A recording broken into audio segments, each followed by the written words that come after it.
हा आहे आमचा लोणावळ्यातला सेकंड डे ब्रेकफास्ट सीन।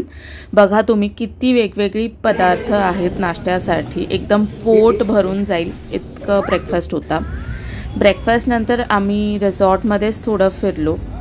लोणावळ्यात जितकी थंडी आम्हाला वाटली होती की असेल तेवढी थंडी नव्हती, पण असं खूप गरम पण नव्हतं, सूदिंग वातावरण होतं आणि त्याच्यामुळे छान वाटलं। असं अगदीच खूप थंडीने कुटकुटतोय आणि मग तो थंडीचा त्रासच झाला असं काहीच नव्हतं। हे बघा माझी मुलगी आणि माझा नवरा काय करतात।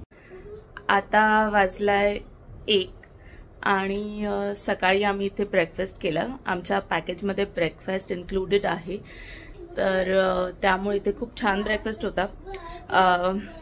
पोहे म्हणजे लाईक महाराष्ट्रीयन, साऊथ इंडियन आणि कॉन्टिनेंटल असा ब्रेकफास्ट होता, खूप चांगला होता। आणि तसा हेवी ब्रेकफास्ट केला, थोडं गार्डनमध्ये वगैरे।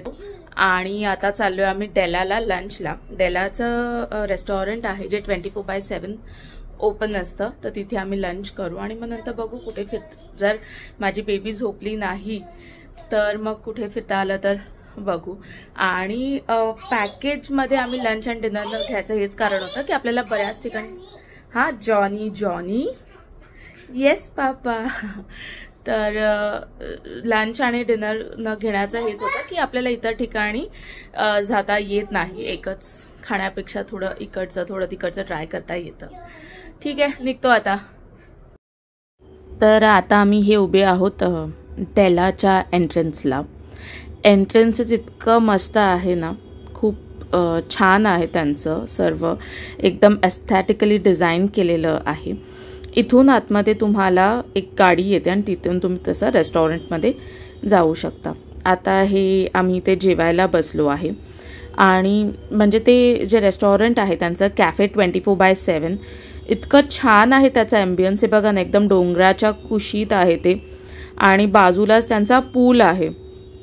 पूल ॲक्सेस सगळ्यांना नाही आहे, सो जिथे राहतात ना तेवढ्याच लोकांना तो पूल ॲक्सेस आहे, पण ओव्हरऑल एक्सपिरियन्स खूप छान होता, फूडचा पण आणि सगळाच एक्सपिरियन्स ना छान होतं। जेवण खरंच छान होतं।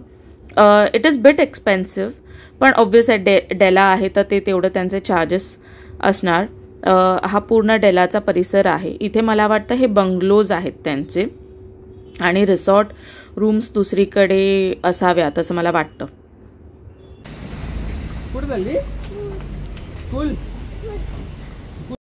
आम्ही डिरेक्टली संध्याकाळीच आलो मार्केटमध्ये लोणावळ्याच्या आणि कूपरमधून आम्ही चिक्की घेतली यावेळेस, मगनलालची नाही घेतली। चिक्की आणि फज इतका सुंदर होता, अप्रतिम असं फज होता आणि त्याचं टेक्स्चर पण चांगलं होतं। नेक्स्ट टाईमपासून मी ठरवलं की कूपरमधूनच घ्यायचं।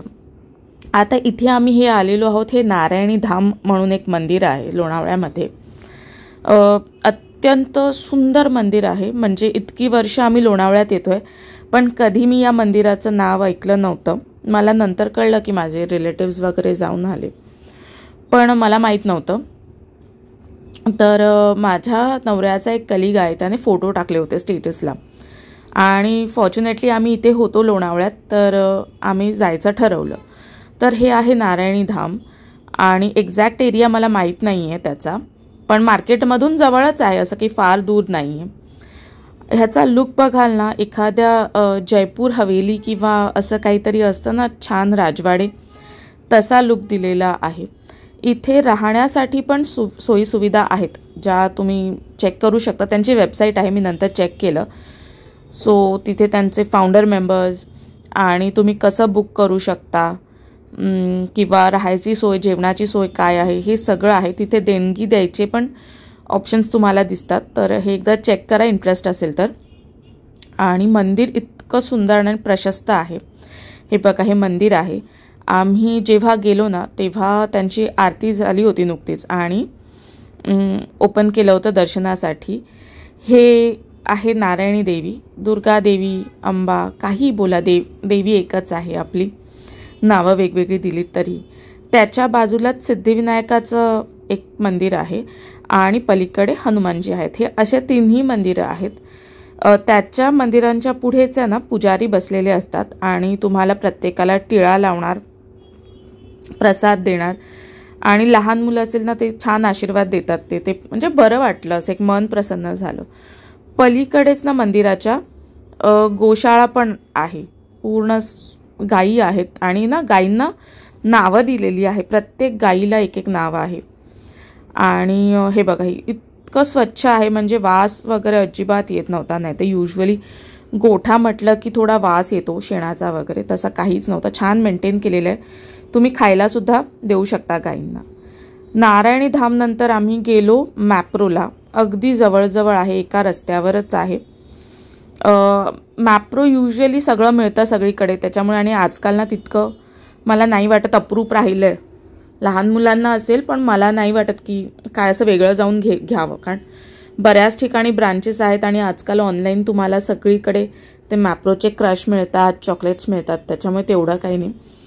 पण माझ्या मुलीला ना स्ट्रॉबेरी क्रीम खायचं होतं आणि तिने कुठे ते पाहिलं तर तिला ते खायचं होतं, तर त्याच्यामुळे आम्ही गेलो. हे बघा हे मासे तिथे असं छान केलं होतं. ॲम्बियन्स आता चांगला होता, असं काही हे नाही, आणि त्यांचं ते स्ट्रक्चर टिपिकल असतं तसंच आहे. पण मॅप्रोची खरी मजा आहे ना, मला वाटतं जे पाचगणी महाबळेश्वरला जी आहे ना, ती बाकी त्यांनी कुठेही कितीही उभारू दे तर ती मजा येत नाही, कारण एक तर प्रशस्त असतात तिकडचे मॅप्रोज. आणि हे बघा हे स्ट्रॉबेरी क्रीम आहे, मला फारसं आवडलं नाही. ते पिझ्झा होता आणि काही हे त्यांचं विकायसाठी ठेवलेल्या असतात वस्तू, मी काही घेतलं नाही. तर असा होता आमचा सेकंड डे. फार काही फिरलो नाही, थोडी आरामाचीच ट्रिप होती. आणि इथून पण शॉपिंग आम्ही काही केलं नाही, कारण मी स्वतः जॅम जेली असं काही रोजच्या ह्याच्यात खात नाही, किंवा ब्रेड किंवा असं रोज मला आवडत नाही खायला, त्याच्यामुळे काही घेतलं नाही विशेष. फक्त फिरलो, चॉकलेट घेतलं आणि नंतर घरी आलो आणि नेक्स्ट डे आम्ही मुंबईत आलो.